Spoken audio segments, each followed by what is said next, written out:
Assalamualaikum warahmatullahi wabarakatuh. Alhamdulillah, wassalatu wassalamu ala sayyidina Rasulillah Alhamdulillah wa ala alihi wa ashabihi wa mawala.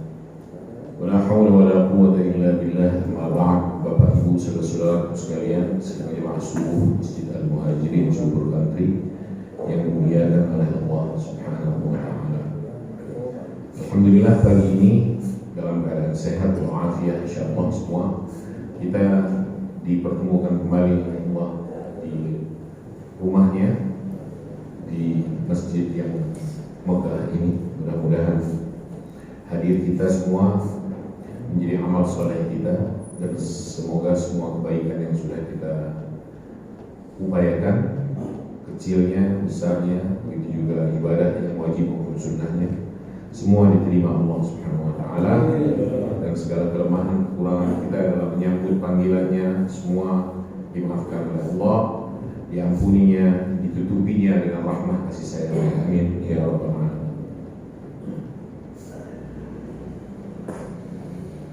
Pembahasan ini bukan hal baru, tapi mengingatkan saja bahwa kata barokah atau keberkahan dalam agama itu sesuatu yang mutlak adanya. Kenapa begitu? Karena dalam banyak teks wahyu Al-Quran maupun Sunnah kita temukan kalimat-kalimat berkah ini.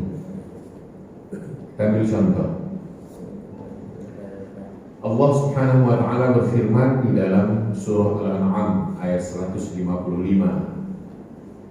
A'udzubillahi minasyaitonir rajim. Wa hadza kitabun anzalnahu ilaika mubarakun fattabi'uhu wattaqu la'allakum turhamun. Dan ini kata Allah, menunjuk Al-Quran maksudnya, sebuah kitab yang telah kami turunkan kepadamu penuh dengan keberkahan. Mubarak, mubarak itu artinya penuh dengan barokah. Mubarakun fattabi'uhu, maka ikuti Al-Quran, arahannya, bimbingannya, petunjuknya, ikuti dan jalankan. Wattaqu, dan bertakwa kalian kepada Allah, kata Allah dalam ayat ini. Wattaqu, takutlah kalian suatu keadaan di mana kalian jauh dari Al-Quran. Takutlah. Wattaqu la'allakum turhamun. Mudah-mudahan dengan begitu kalian mendapatkan rahmat atau disayang oleh Allah Subhanahu wa taala. Ini ayat, dan di banyak ayat lainnya kita temukan. Kemudian ada hadis Rasulullah SAW yang juga mengisyaratkan adanya keberkahan. Kita ambil contoh dalam pesta perkawinan, walimah. Rasulullah mengajarkan atau membimbing kita untuk berdoa, barakallah, ya kan? Barakallahu laka wa baraka alaika wa jama'a bainakuma fi khair. Barakallah, semoga Allah memberkahimu wahai pengantin pria. Pengantin pria, barakallahu laka. Terus yang wanita gimana? Yang wanita biar kawan-kawannya yang wanita yang mengucapkan salam itu. Rasul membimbing kita kaum pria, umatnya yang pria, muslim, mukmin, agar mengucapkan doa ini, barakallahu laka, tertuju kepada mempelai pria.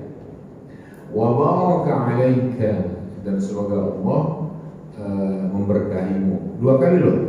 Barakallahu laka wa baraka alaika. Nanti kita lihat bedanya. Lalu wa jama'a bainakuma fi khair, dan semoga Allah menghimpun kalian berdua. Nah, ini melibatkan istrinya. Semoga Allah menghimpun kalian berdua selalu dalam kebaikan. Nah, untuk yang wanita, biarkan kawan-kawannya yang wanita yang mengucapkan kalimat itu, barakallahu laki. Tapi mereka ya, artinya kaum wanita sesamanya. Barakallahu laki wa baraka alaiki wa jama'a bainakuma fi khair. Apa itu berkah? Berkah itu artinya kekalnya kebaikan dan terus bertambah, berkembang, tumbuh, berkembang dan tidak henti-hentinya. Itu namanya berkah. Kebaikan dari siapa? Dari Allah. Kalau begitu, sumber keberkahan itu Allah. Dalam Islam tidak ada sumber keberkahan yang lain, hanya Allah. Maka selalu kalimatnya, semoga Allah memberkahi kita, semoga Allah memberkahi kalian, mudah-mudahan Allah memberkahi usaha ini. Nah gitu. Gak boleh semoga Pak Kiai memberkahimu, gak boleh. Mudah-mudahan Wali Songo memberkahi kita semua, gak boleh. Gak ada itu. Tidak boleh. Karena keberkahan sumbernya Allah Subhanahu wa ta'ala. Kalau saudara kita di seberang sana mungkin ada keberkahan dari pendeta, masukkan koin ke tromolnya di jalan, kita dengar speakernya berbunyi, mudah-mudahan diberkati oleh Pak Pendeta, oleh Pak Yesus, oleh Tuhan Bapa, oleh Yesus, dan seterusnya. Nah itu hak mereka, nggak apa-apa, kita hargai. Tapi untuk lingkup kita kalangan Muslim, tidak boleh ada keberkahan yang bersumber dari yang lain, hanya dari Allah. Bahkan untuk Rasul pun, wa barik ala sayyidina Muhammad, gitu kan? Wa ala ali sayyidina Muhammad kama barakta ala sayyidina Ibrahim wa ala sayyidina Ibrahim. Walaupun bacaan ini di luar sholat, kalau dalam sholat tidak perlu pakai sayyidina. Wa barik ala Muhammad wa ala ali Muhammad kama barakta ala Ibrahim wa ala ali Ibrahim. Kepada Allah kita bermohon keberkahan ini. Ya Allah, berkahilah Muhammad Rasulullah beserta keluarganya dan semua pengikutnya, sebagai Engkau juga pernah dan telah memberkahi Ibrahim alaihissalam dan keluarganya. Artinya kita mohonkan kekalnya kebaikan dan terus bertambah dan tumbuh berkembangnya kebaikan itu dalam segala hal. Kalau begitu, ada sesuatu, bahkan mungkin orang yang telah diberkahi oleh Allah, ya, tapi sesuatu atau seseorang dinyatakan telah diberkahi oleh Allah harus juga berdasarkan penjelasan wahyu, mau Al-Quran maupun Sunnah. Gak boleh kita mengatakan ini kotak ini sudah diberkahi, insya Allah sudah berkahi. Gak boleh, gak ada penjelasan wahyu tentang ini. Gelas ini, air ini sudah diberkahi, gak boleh selama belum ada penjelasan wahyu tentang itu. Yang boleh apa? Mohonkan kepada Allah, semoga Allah memberkahi air yang akan saya minum ini, atau makanan yang akan saya santap ini. Maka dalam doa kita mau makan pun Rasul ajarkan Allahumma barik lana fi ma razaqtana wa qina adzabannar. Ya Allah, berkahi kami di dalam apapun yang Kau rezekikan kepada kami. Masih bermohon, bukan vonis bahwa di dalam air yang akan saya minum ini sudah ada berkah. Bukan juga menghukumi bahwa dalam makanan yang akan saya santap ini sudah ada keberkahan. Bukan itu. Kecuali jika sesuatu bahkan seseorang itu memang telah diberkahi oleh Allah berdasarkan penjelasan wahyu. Contoh, para nabi, para rasul, mereka adalah pribadi-pribadi yang sudah diberkahi oleh Allah. Maka di dalam Al-Quran, contoh saja tentang Nabi Isa, Allah berfirman, wa ja'alani mubarakan aynama kuntu wa awsani bis salati waz zakati ma dumtu hayya. Dan Allah telah menjadikan diriku ini, kata Isa berdasarkan ayat ini, penuh dengan keberkahan. Wa ja'alani mubarakan, artinya penuh berlimpah kebaikan dari Allah ke dalam dirinya, sehingga di mana dan kemanapun Nabi Isa ada kebaikan yang muncul dari dirinya. Sesuatu segala yang ada di sekeliling beliau mendapatkan limpahan kebaikan itu dari diri Isa alaihissalam. Wa usani bis salati waz zakah, dan Allah perintahkan kepadaku untuk salat dan zakat ma dumtu hayya, selama aku masih hidup di muka bumi.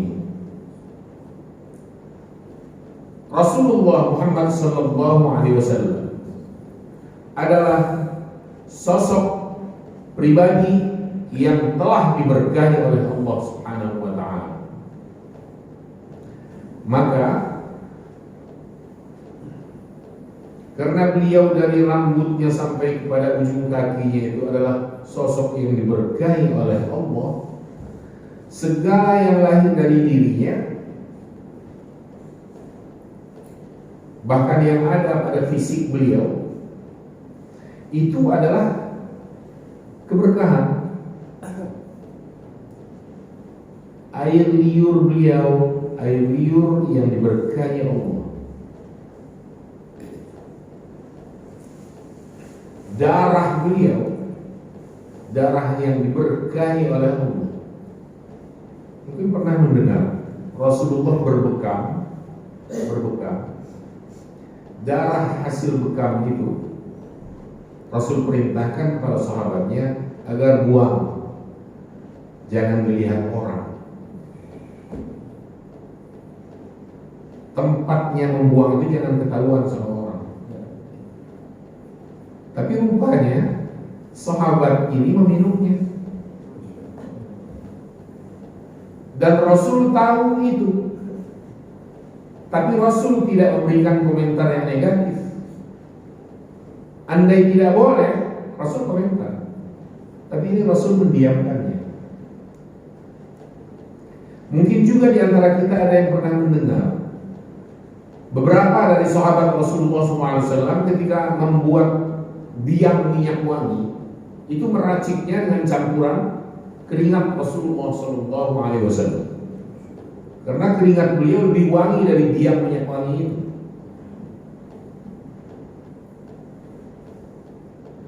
Maka Rasul kalau lewat di suatu gang atau jalan pagi hari, sore hari, warga yang lewat di situ tahu bahwa Rasul tadi pagi pernah lewat sini. Karena membekas di pohon-pohon, di batu-batu, membekas semerbak wewangian yang terpancar dari pribadi beliau itu melekat, tertangkap oleh alam. Itu seorang Muhammad sallallahu alaihi wasallam. Maka laler itu nggak mau hinggap di tubuhnya. Seumur Rasulullah, seumur hidup beliau nggak pernah ada lalat hinggap. Nah, kita dikerubutin lalat dulu. Nyamuk tidak senang. Jadi keringat beliau, air liur beliau, bahkan darah beliau adalah yang diberkahi oleh Allah karena lahir dari diri yang telah Allah berkahi. Begitu juga kuku beliau, kalau potong kuku itu diambil oleh sahabat. Rasul kalau cukur itu para sahabat berusaha untuk mengambilnya rambutnya. Untuk apa? Terserah mereka. Untuk dijadikan sebagai media, sekali lagi media, alat media penyembuhan. Kalau mereka sakit mungkin dengan tetap bermohon kesembuhan itu kepada Allah. Ini hanya alat. Ibaratnya kapsul obat lah ya. Obat yang diminum oleh seseorang yang sedang sakit. Kapsul atau obat ini, pil ini bukan sesuatu yang menyembuhkan. Oke? Kesembuhan hanya datang dari, tapi melalui media ini. Karena obat ini ditetapkan, diracik, dibuat untuk mengantar kepada kesembuhan yang datangnya kesembuhan itu dari Allah. Seperti itu yang dimaksud keberkahan tadi. Bukan rambutnya itu sendiri yang menyembuhkan, bukan. Ia media, alat untuk mempercepat hadirnya, turunnya kesembuhan yang bersumber kesembuhan itu dari Allah Syafi. Maka dalam konteks ini kita nggak boleh salah dalam menangkap isyarat keberkahan. Jangan salah. Jangan mengatakan bahwa karena sesuatu ini sudah diberkahi oleh Allah, berarti dia sudah menjadi sumber keberkahan. Salah. Dia bukan sumber keberkahan. Dia hanya alat atau media untuk mengantarkan keberkahan. Karena dia memang sudah diberkahi oleh Allah. Tapi keberkahan bukan bersumber dari dia. Sumber tetap dari Allah Subhanahu wa ta'ala. Persis keadaannya seperti obat, seperti tadi. Ketika diminum oleh pasien, oleh seseorang yang sedang sakit umpamanya, dia setelah rutin beberapa hari, pagi sore atau pagi siang malam 3 kali 2 kali minumnya, alhamdulillah ada perubahan dan lalu sembuh. Bahkan beberapa waktu kemudian pulih. Kita nggak boleh mengatakan obat ini luar biasa, dia menyembuhkan. Nggak boleh. Nggak boleh. Secara akidah kita salah. Kita mengatakan alhamdulillah Allah telah memberikan kesembuhan dengan perantaraan melalui obat kita. Jadi hanya media. Begitulah juga keberkahan tadi. Termasuk pakaian yang melekat pada diri Rasulullah SAW yang pernah beliau pakai, sendal yang pernah beliau pakai, itu ketika beliau sudah tidak memakainya lagi diambil oleh para sahabat. Karena pakaian-pakaian itu dari seseorang yang memang telah diberkahi oleh Allah Subhanahu wa ta'ala. Begitulah Muhammad Rasulullah SAW, sosok pribadi yang telah diberkahi oleh Allah seluruh totalitas dirinya. Totalitas diri. Dengan catatan juga bahwa sepeninggal beliau tidak ada kata pasti bahwa sesuatu, apakah itu pakaian, apakah itu rambut dan sebagainya, bahwa itu adalah memang milik Rasulullah SAW. Nggak ada kata pasti. Walau telah dimuseumkan. Ada museum di Turki, dan di situ situ ada rambut Rasulullah SAW. Tanda tanya. Sampai di mana pembuktian bahwa itu adalah memang benar 100% bisa dipercaya sebagai rambut Rasulullah SAW. Gak bisa begitu saja. Bahkan kecenderungannya para ulama menyebut tidak ada lagi sesuatu yang ditinggalkan oleh Rasulullah dari fisik beliau dan pakaian, termasuk pakaian beliau nggak ada lagi. Yang ada peninggalan beliau itu sampai sekarang hanya ada 2. Apa? Al-Quran dan Sunnah. Taraktu fikum amrayn lan tadillu abadan ma in tamassaktum bihima kitab Allah wa sunnat Rasul. Aku tinggalkan, berpeninggalan. Aku tinggalkan untuk kalian 2 hal.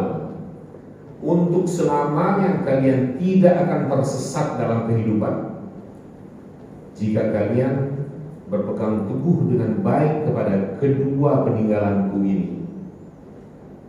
Yang pertama kitab Allah, yaitu Al-Quranul Karim, dan yang kedua adalah sunnah Rasulnya Muhammad SAW, baik itu qauliyah berupa perkataan maupun fi'liyah perbuatan, maupun taqririyah persetujuan, maupun sifat beliau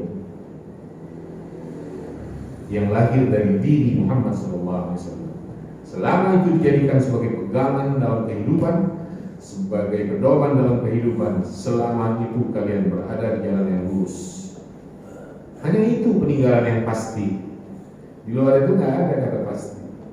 Jika enggan berkata nggak ada sama sekali.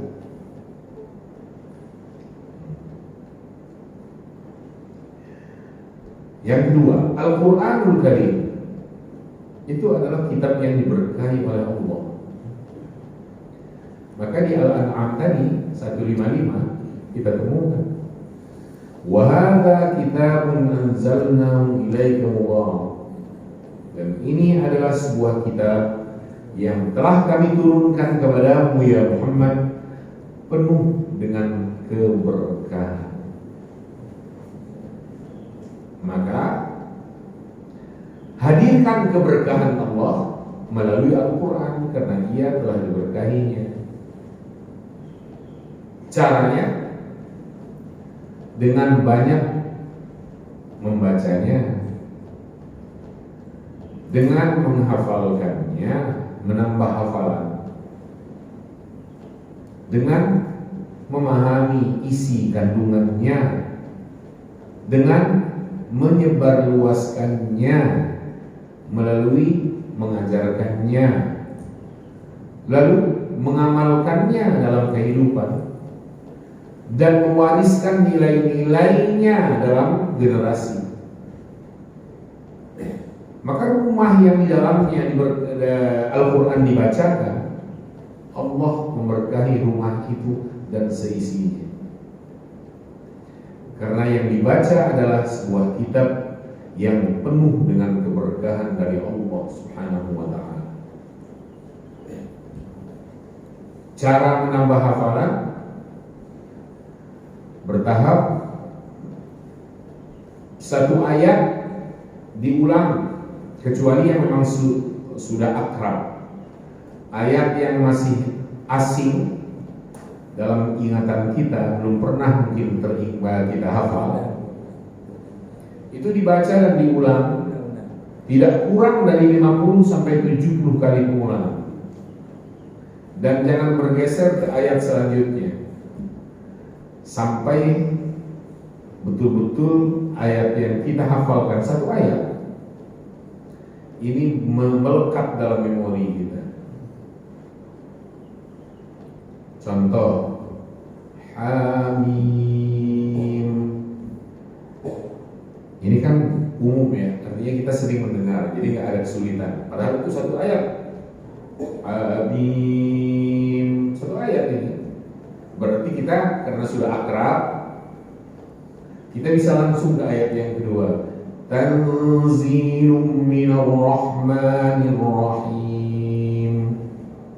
Berhenti di situ. Tanzilum minar rahmanir rahim. Ulangi sampai 50 kali, sampai 70 kali. Sekali duduk boleh juga beberapa kali duduk, beberapa waktu yang terpisah maksudnya. 20 kali pagi ini diulang. Nanti siang setelah sholat zuhur umpamanya diulang lagi 20 kali. Setelah asar 20 kali lagi. Setelah maghrib atau setelah isyaknya 20 kali lagi. Sehingga 80 kali pengulang. Ayat itu jangan bergeser. Nah, lalu dibaca dalam sholatnya, sunnahnya. Jika sholat sendiri wajib baca ayat itu juga. Rakaat pertama kita baca itu setelah Al-Fatihah. Di rakaat kedua setelah Al-Fatihah kita baca ayat yang lain mungkin yang sudah kita hafal.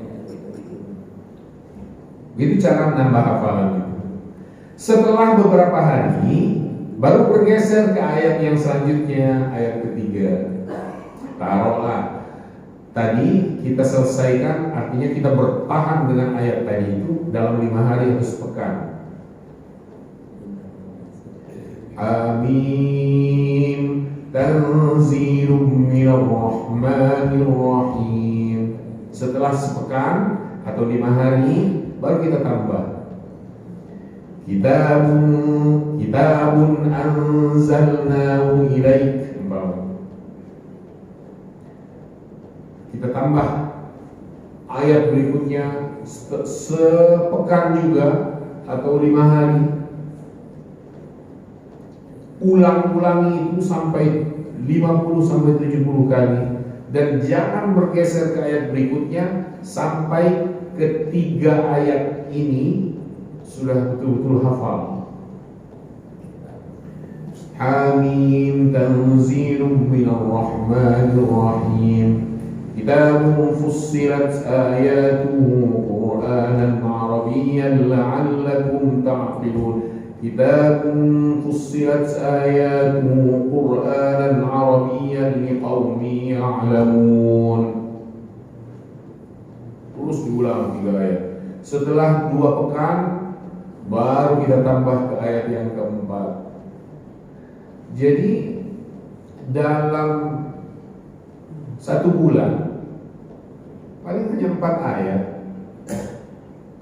atau 5 ayat yang kita tambah. 1 ayat sependek itu, tanzilum minar rahmanir rahim, seminggu biar mengendap. Baru digeser. Nah, kalau satu pekan 1 ayat, seminggu maksudnya 1 ayat. Dalam 1 tahun dari Ramadan ke Ramadan sudah 52 ayat. 52 ayat itu selesai loh 1 surah. Surah yang masuk ke kelompok di bawah 100 ayat namanya surah Al-Bi'in atau Al-Mathani istilahnya. Selesai. Surah Fussilat itu tadi itu 54 ayat.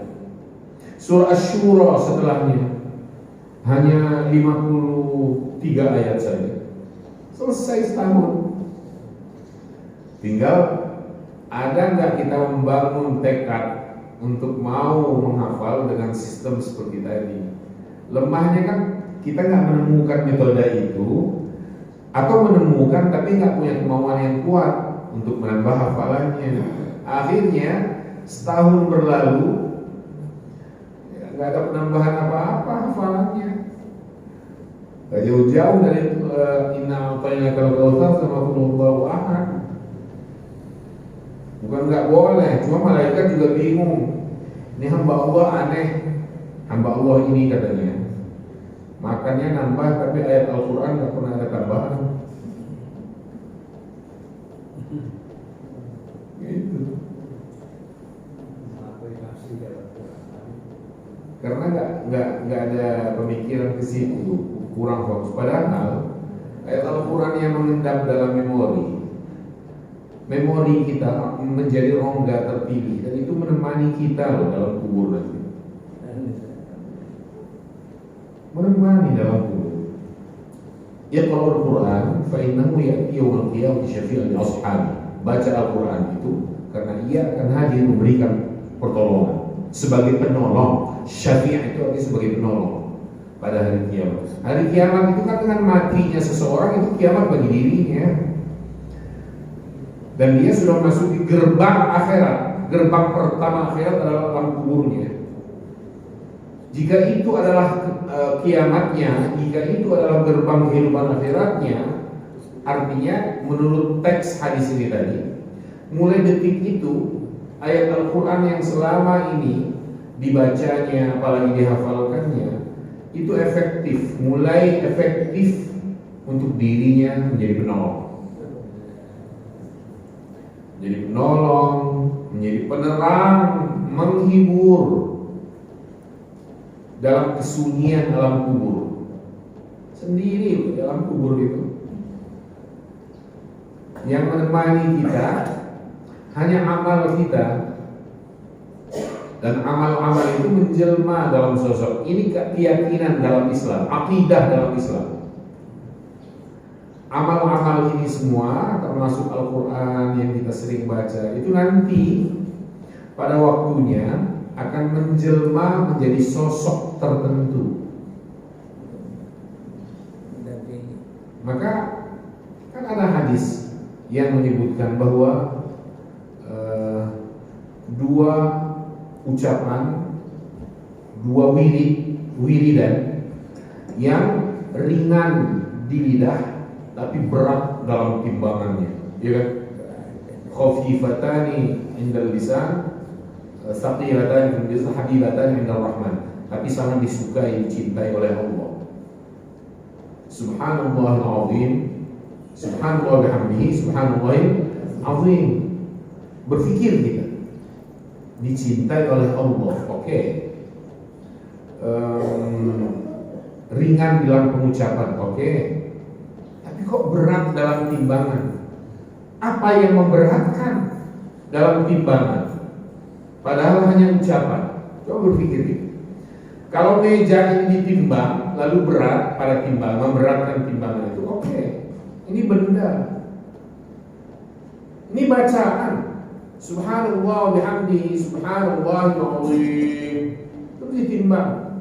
Coba timbang kalimat tadi. Nggak usah diucap, ditulis aja. Subhanallah bihamdihi dalam selembar atau cari kertas untuk satu baris. Subhanallah bihamdihi, subhanallah. Timbang. Memberatkan? Enggak memberatkan. Terus apa? Apa maksud memberatkan itu? Berat nanti di timbangannya. Karena wirid itu, bacaan kita ini, amal kita ini akan menjelma dalam sosok tertentu yang hanya Allah yang tahu, dan menemani kita. Dia hadir, sedekah hadir dalam bentuk sosok tertentu yang menyenangkan. Puasa, sholat kita, tilawah kita, begitu seterusnya. Jadi maka dalam Sahih Bukhari itu ada bab yang ditulis oleh Imam Bukhari. Babnya berjudul bab tajassudil a'mal, bab menjelmanya amal-amal itu menjadi sosok tertentu.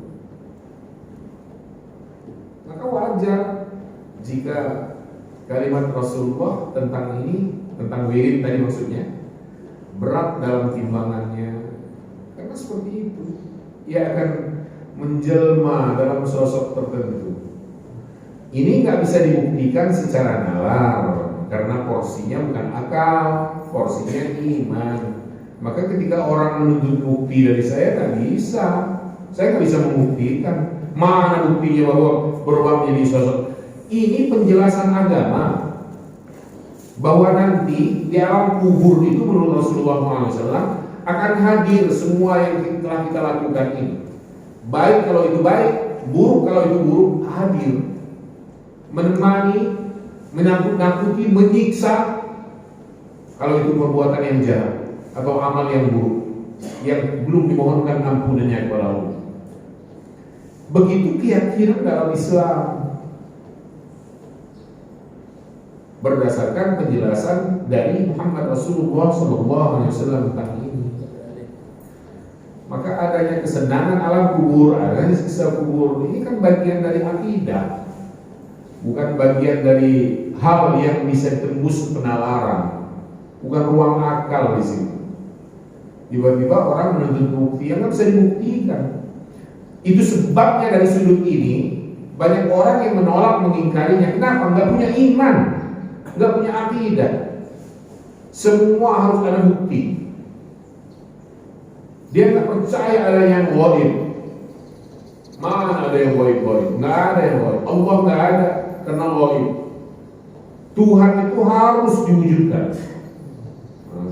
Jadi maka dibuat patung sembah, wajah manusia ditempelkan untuk sembah-sembah.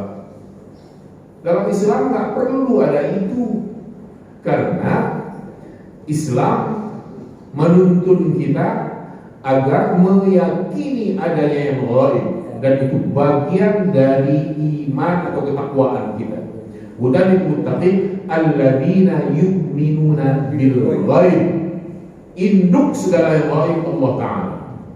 Banyak hal lain yang ghaib, surga neraka ghaib, as-sirat al-mustaqim ghaib, al-mizan neraca amal manusia tadi ghaib, kitab catatan amal manusia ghaib, kebangkitan ghaib, mahsyar tempat berhimpunnya umat manusia mulai Adam sampai akhir zaman ghaib, alam kubur ghaib, kesenangan di dalamnya ghaib, siksa di dalamnya ghaib, malaikat ghaib, semua ghaib. Nah, orang yang hanya mendewakan akal dan menuntut bukti karena ia terpaut dengan materi, alam materi maksudnya, benda-benda ini, dia tak percaya hal yang ghaib itu. Tak percaya adanya kehidupan di alam kubur, nggak percaya adanya siksa, nggak percaya adanya kesenangan, nggak percaya bisa dibangkitkan lagi. Orang kita sudah hancur. Kalau Islam berdasarkan Al-Quranul Karim, kita dibimbing oleh Allah untuk berpikir dengan logis. Bagaimana mungkin kata Allah Anda memustahilkan kebangkitan, padahal Anda pernah tidak ada, Allah adakan. Setelah Anda ada sekarang, lalu kami tiadakan, untuk kami adakan lagi nanti, kenapa mustahilkan? Pernah tidak ada di awal saja, lalu kami adakan, kalian bisa menerimanya? Kenapa setelah sekarang ada, lalu kami matikan untuk kami bangkitkan lagi, kalian menolaknya? Padahal itu lebih mudah bagi Allah. Di dalam surah Yasin, orang yang menolak, yang kafir mengatakan, "Man yuhyil 'idhama wa hiya ramim?" Siapa yang bisa menghidupkan tulang-tulang yang sudah remuk redamnya? Siapa? Allah jawab, "Qul," jawab ya Muhammad, "yuhyiha alladhi ansha'aha awwal marrah." Dia akan menghidupkannya kembali, akan membangkitkannya, hidup lagi, menyatu lagi roh dengan jasadnya, adalah yang telah menciptakannya pertama kali dari tiada menjadi ada. Ansha'aha awwal marrah wa bil khalqin 'alim. Itu penegasan Al-Quran terhadap siapapun yang menolak adanya kehidupan kembali setelah kematian nanti. Walaupun kasus ini kasus kepada seseorang di zaman itu, Al-Walid bin Mughirah namanya, dia nenteng satu kantong tulang manusia dan kuburan, lalu dilemparkan ke wajah Rasul, dilemparkan sambil mengatakan, "Hei Muhammad, memang bisa tulang sudah remuk, sudah hancur begini hidup lagi? Mikir," katanya. Jawab Rasulullah, "Bisa, Allah bisa menghidupkannya dan memasukkanmu nanti ke dalam neraka." Turunlah ayat itu tadi. Qala man yuhyil 'idhama wa hiya ramim. قل يحييها الذي أنشأ أول مرة وهو بكل خلق عليم الذي جعل لكم من الشجر الأخضر نارا فإذا أنتم منه توقدون. Dalam surah Yasin. Sedikit lagi. Al-Quran apa tadi? Muhammad Rasulullah. Al-Quranul Karim diberkahi oleh Allah. Yang diberkahi oleh Allah juga adalah ruang. Ruang yang diberkahi Allah itu adalah masjid. Jadi semua masjid di muka bumi ini itu adalah ruang yang penuh dengan kebaikan dari Allah, berlimpah di dalam. Mencari keberkahan dari masjid, maksudnya keberkahan dari Allah di masjid adalah dengan beribadah di dalamnya, mengikuti kajian-kajian seperti ini di dalamnya, tilawatul Quran di dalamnya, wirid, zikir, doa di dalamnya, sholat berjamaah di dalamnya. Begitu cara kita mencari keberkahan dari Allah Ta'ala melalui masjid sebagai ruang yang telah diberkahi oleh Allah di muka bumi.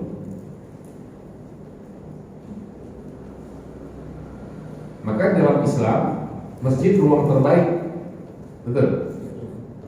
Ruang terbaik itu masjid. Ruang yang paling tidak baik itu pasar atau mall, sama itu. Cuma anehnya orang 1 jam di masjid gelisah, padahal ruang paling baik. 5 jam, 7 jam, 10 jam di mall dan di pasar, orang tenang-tenang aja, anteng. Begitu cara iblis menyeret manusia, dibuat gelisah di tempat yang terbaik begini, tak betah. Tapi ketika dalam kehidupan sehari-harinya di pasar, di kantor, dia betah, senang, dia senang-senang. Begitu. Dibuat bagaimana caranya iblis mencari celah membuat lalai manusia.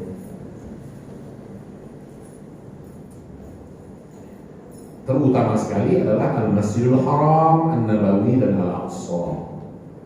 3 tempat ini terutama. Maka Rasul bersabda, hadis sahih ini Bukhari Muslim, la tushaddu rihal illa ila thalathati masajid, masjid hadza wal Masjidil Haram wal Aqsa. Tidak dianjurkan kuat untuk berwisata rohani kecuali ketiga tempat ini, Al-Masjidil Haram, Al-Masjidil Aqsa, Al-Masjidil Nabawi, masjidku kata Rasul, Al-Masjidil Nabawi dan Al-Masjidil Aqsa. Tapi daya tariknya ke Thailand, ke Singapura lebih ketimbang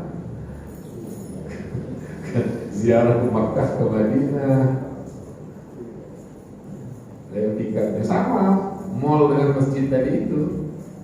Daya pikatnya ke Jepang gitu-gitu, ke Eropa, beli karena berada berduit barang-barang yang branded, suka-suka menghabiskan waktu dan menghabiskan uang receh katanya. Sementara Ka'bah bertahun-tahun nggak dikunjunginya, Rasul bertahun-tahun juga nggak diziarahi. Padahal itu tempat yang diberkahi oleh Allah Subhanahu wa ta'ala. Maka ibadah di dalamnya beda nilainya. Waktu yang diberkahi itu dalam setiap pekannya adalah hari Jumat. Maka ibadah di dalamnya beda nilainya.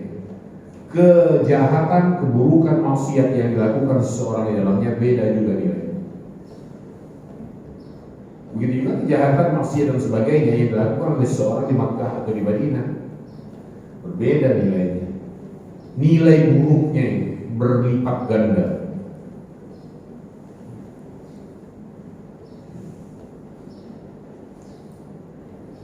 sepertiga malam terakhir itu adalah waktu yang berkahi oleh Allah.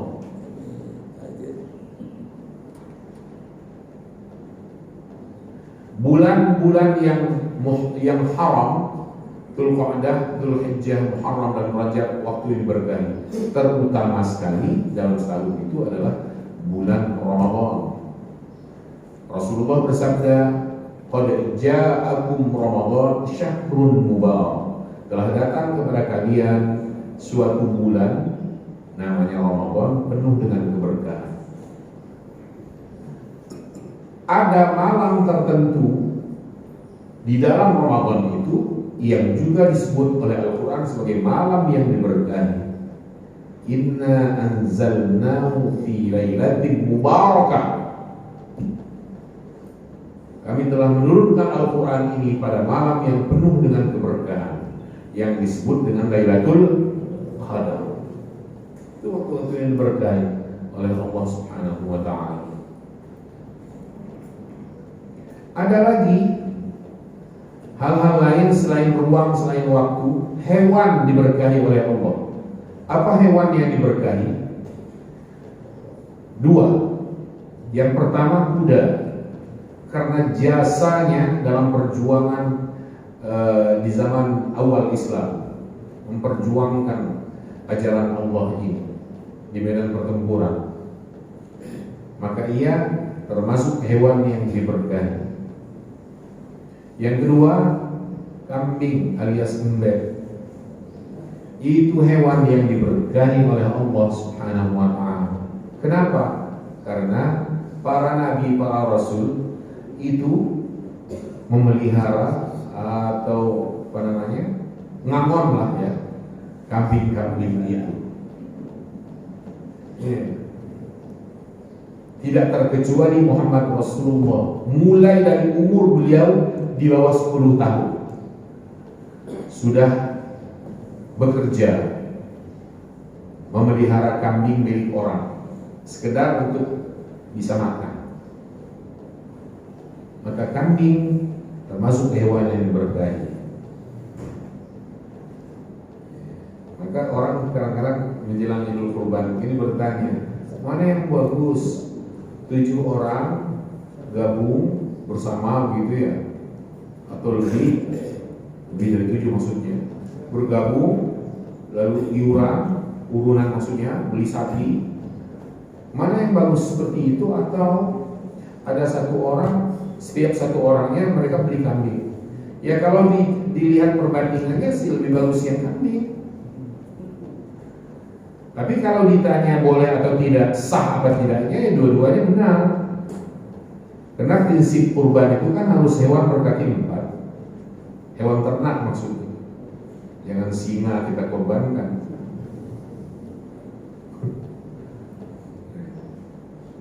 Jadi dua ini adalah hewan yang diberkahi. Maka jangan hindarkan daging kambing. Santap walaupun punya darah tinggi, tensinya sudah makan. Yang penting di situ jangan berlebihan.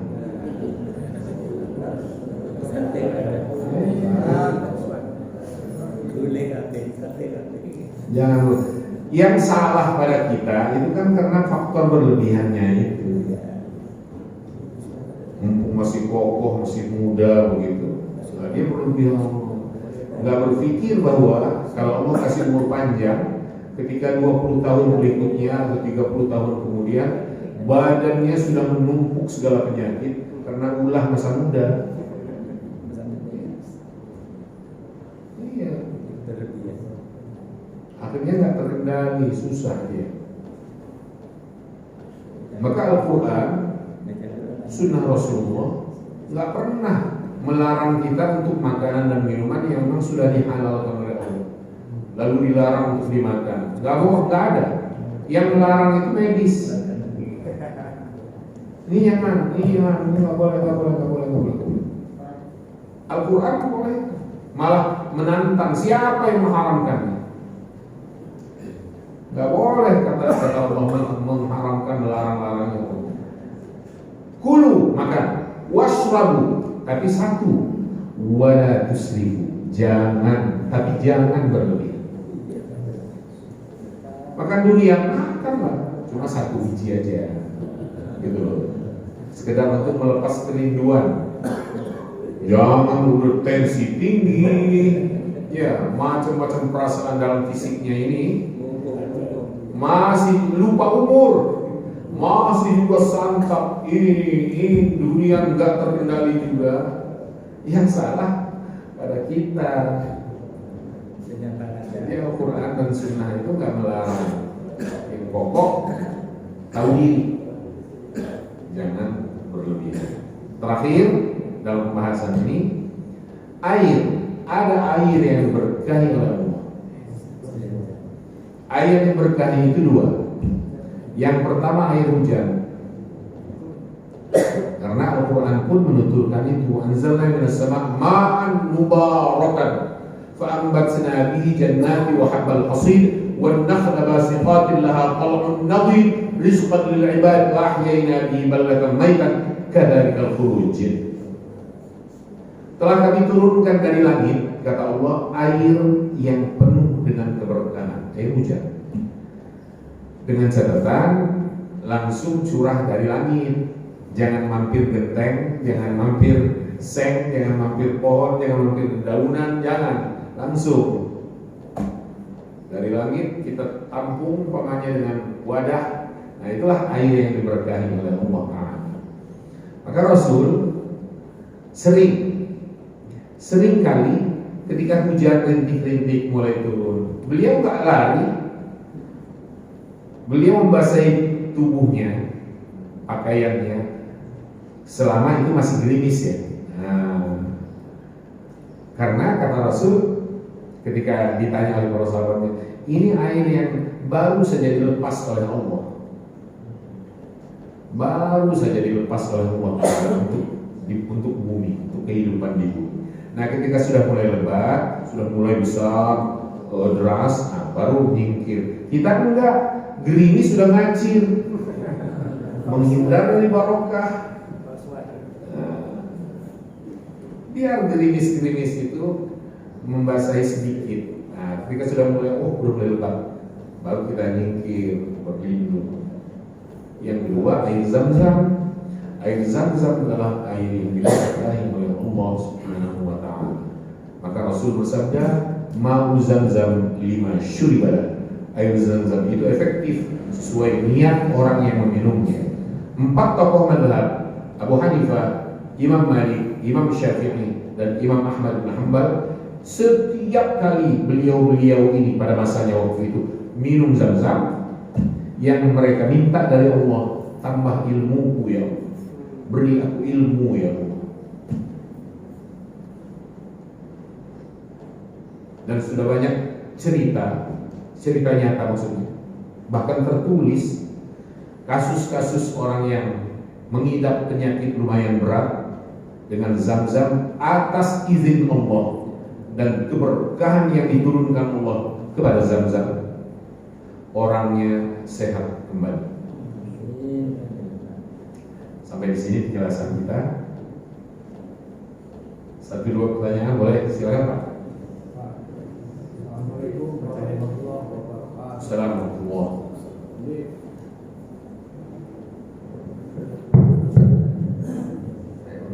Assalamualaikum warahmatullahi wabarakatuh. Waalaikumsalam. Ini untuk untuk meresapi ayat-ayat, misalnya ayat Amin tanzilan mirrohmanir rahim itu gerakan tangan tanzilun kan berarti turunnya ayat itu supaya berbekas dalam itu gimana gerakan-gerakannya, jadi sehingga kita lebih berkesan dari ayat-ayat tersebut. Terus seperti Subhanallah maksudnya wa bihamdihi, Subhanallah wa bihamdihi, Subhanallah wa bihamdihi, Subhanallahil azim. Jadi maksudnya Allah, maksudnya Allah dan Allah yang agung, supaya membekas di dalam hati kita. kita bisa meresapi.